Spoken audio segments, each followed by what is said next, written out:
Good morning everyone. Welcome back to my channel. I am Oindrila Bharati. Today it is the first episode of our interview segment From the Horse's Mouth. And today we have with us Mr. Niladri Chatterjee, a renowned teacher in English literature and language. Niladri Chatterjee has been in the domain of academic learning and teaching for last 20 plus years. A scholar of Calcutta University, Sri Chatterjee has done his masters from Rabindra Bharati University.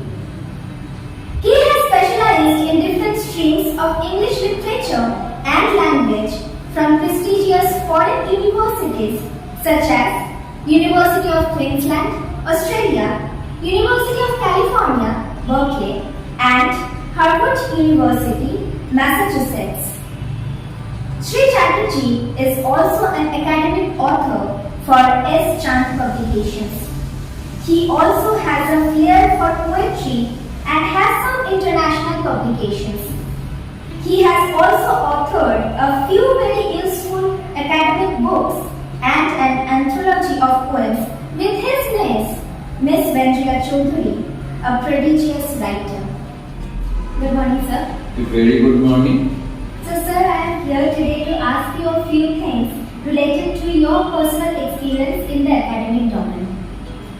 So the question is very interesting. So in the first place, let me tell you that any experience, it always connects a mixed bag. So you have some good sides, you have some sides which is not that good. So I can tell you on the basis of my experience of nearly 2 decades. Initially, when I just started all this academic process of teaching and imparting different stuff of learning, the kind of students I got at that point of time, they were way too different from what basically I'm getting these days. There's a lot more distinction in terms of mentality, perspective, outlook, focus, integrity, and there are so many things about it. So initially, things were very much morally valued, I'd like to say, because students, as I found, as experienced, so they looked upon their teachers as their parents outside the household. So they were like parents of the kind of relationship which is basically an admixture of reverence, affection, love, worship, whatever we call it. So they came basically to learn, and enrichment was their principal objective. So it's not that what you basically scoring, nobody, of course, with an exception of very few of them. Most of them used to come or learn the nitty-gritty of language, and the basic thing was there. They love to read, so they are not basically from those student community that are very much literal. So storybook was their passion. So they love to read a lot, and that reading injected a very positive academic vibe in them. So that reflected in their behavior, that reflected in their approach of learning and love to learn. And to be very honest, they also instilled in me a flavor for teaching. If I'm a better teacher today, so they are the best of students I had at that point. point of time. I'm not criticizing and I'm not discriminating between the two generations of students, but basically these days, especially post-lockdown, the kind of students I'm getting, they are way too different in terms of they are very much this thing, fickle and very much over enthusiastic about anything that doesn't pertain to learning. So they are more into games, they are more into YouTubes, they are more into Instagram, social media. So, and value education is very much missing, as you can see that the very few of them love to read books, let alone academic books. So they do not have any clear idea as to what amount of what quantum of pleasure you can derive from story books. So in that sense, they lack emotion, they lack a sense of reverence and idealism. So they are more into getting marks, accumulating marks, without getting to just learn more. And it doesn't matter to them whether they are learning properly and they are accumulating some real knowledge which they can convert into some good stuff in the future. So they are only after amassing marks and flimsy knowledge, and we are always looking for opportunities where they can get into anything else than core academic stuff. They need a lot of leisure time, they need to recreate themselves a lot and just devote as minimal time to studying as possible.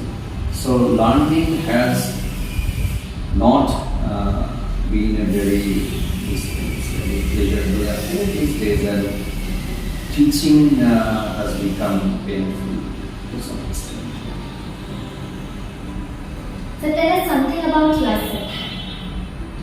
So I have always been a very simple person, individual,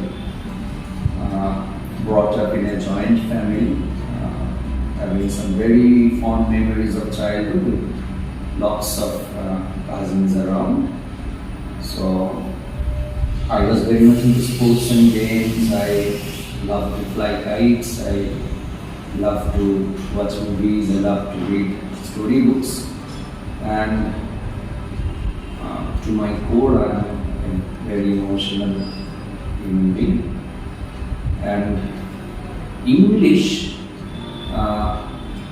was my first love, and it's all due to the revered teachers that I had in my school as a student of Scottish Church Collegiate School, and in my time it was one among the very best you had in the town.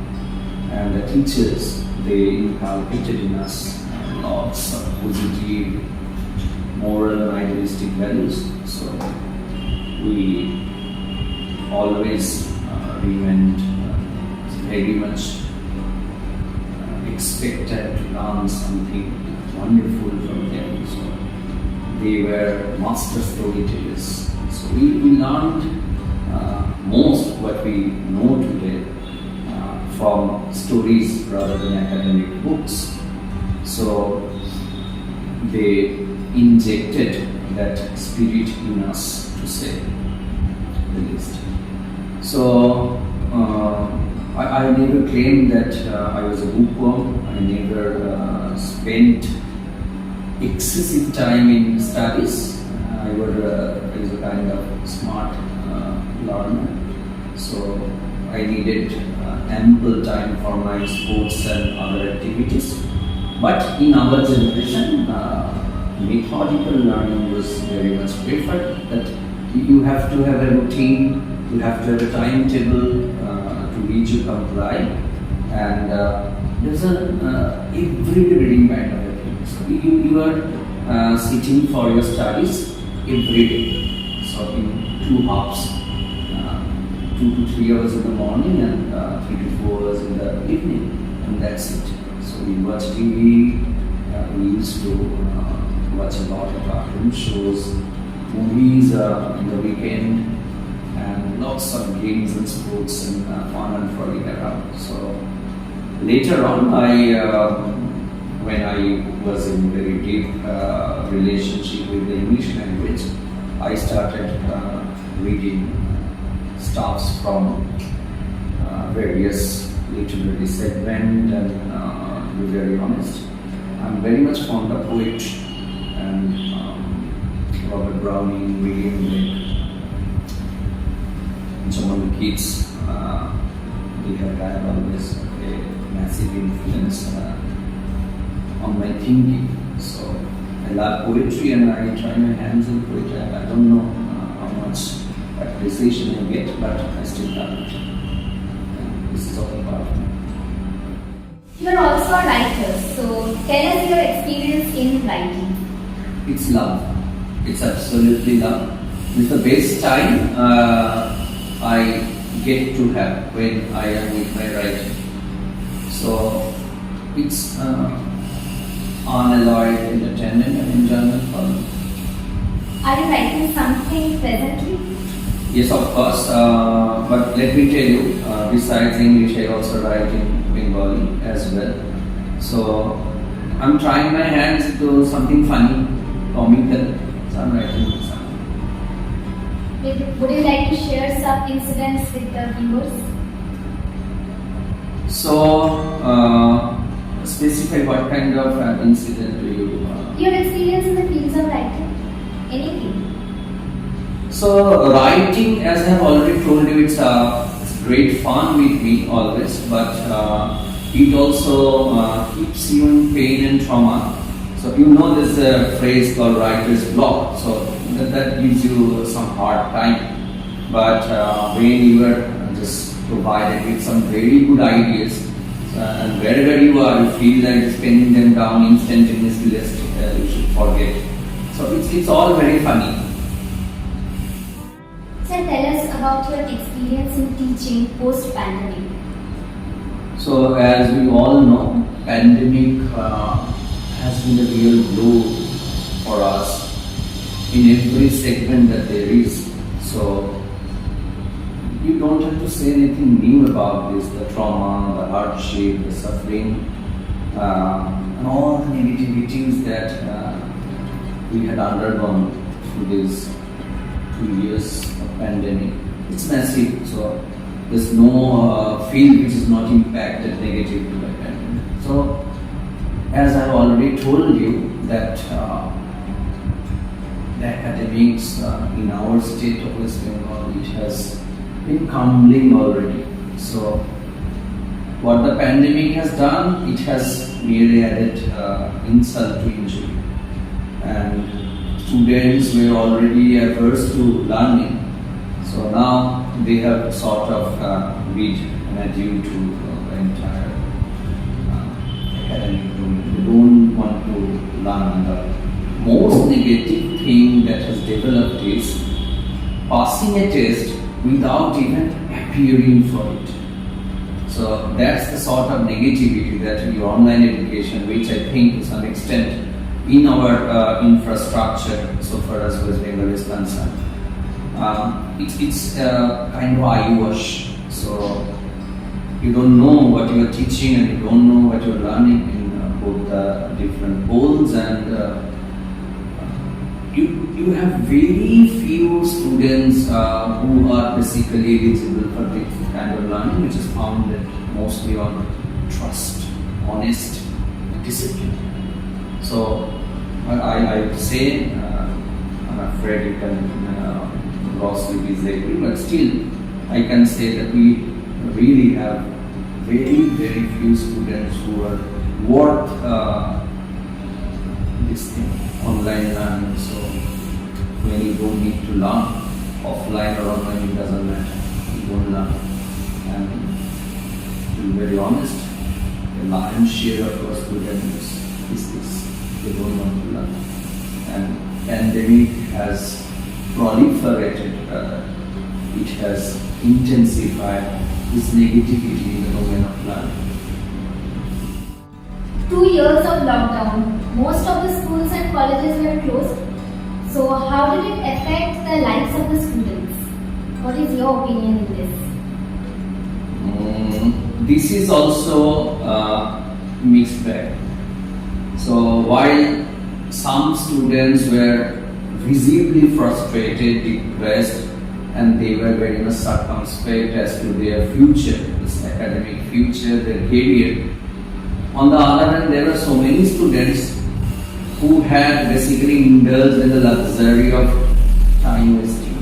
So it was fun time for the carnival, the festival.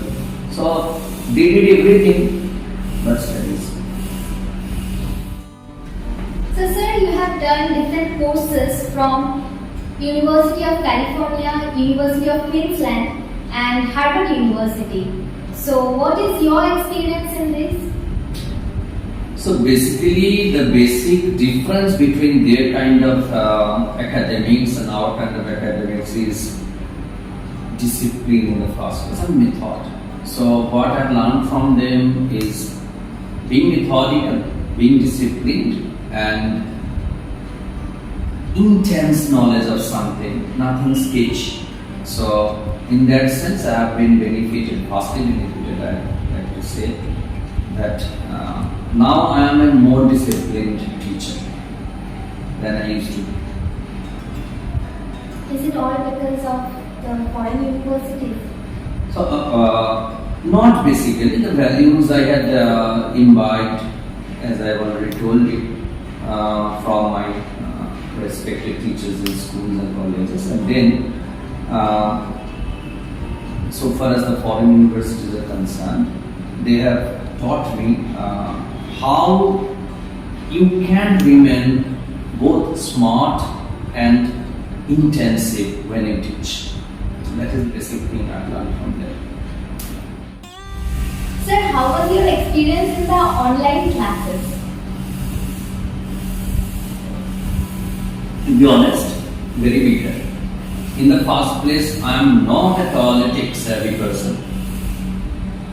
And let me tell you, very candidly, I didn't even know how to operate online stuff. So, some of my students, my son, so they helped me a lot. So, I didn't even learn about some of the online stuff, like there are a few things like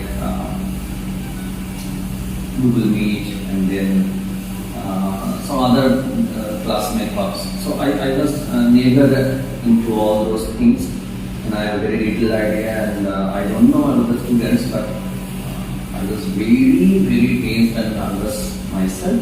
And at one point of time, I thought it might just put a semicolon in my academic teaching profession or teaching career. It was very much up. And then when I started imparting online classes, after a few classes, I just got to see that it's nothing very difficult. And the difficulty is not in the process of teaching online. The difficulty is basically the process of getting responses from the students, as I've already told you. Initially, I couldn't fathom how many of them are literally listening to my stuff. And another thing that haunted me most, that in regular offline classes, I always just love having fun with the students, interacting and just telling and indulging into different stuff. So in online mode, it's like it's very confined. It's a one-way kind of approach, and it's punctuated by a few answers at some point of time. It's all very boring, and it never encourages you, and you don't enjoy. I think I didn't enjoy, and I don't enjoy. Rather, I won't enjoy. So the present generations are adapting themselves to the online mode of learning. What is your opinion on this? So basically, a majority of people, they criticize children and they accuse them for overusing mobile phones and other electronic gadgets, but I don't think that way, because basically it all depends to which kind of condition you are exposed to and what you are born with. So when we were born, we never had anything like computers and mobiles and all. So we had kites, we had football, we had cricket, and we had lots of other areas of entertainment. We were into it. We used to watch a lot of television shows, and people blamed us of being addiction. We were addicted. Some of us were really addicted to television, televiewing. So even Roald Dahl wrote a wonderful poem, Television, where he criticized the act of televiewing, excessive televiewing. So instead of televiewing, you have mobile phone. So there's one thing which is very positive, since they are very much into mobile phone and laptops and other electronic gadgets. Technically they are expert, but as I've already told, idealistically they are not. So if you can combine the two, the result would have been excellent. Tell us something about the novels or the books that you have written. So basically, to be very honest, I have not written any novel as yet. Most of my books have been academic, and especially on English grammar.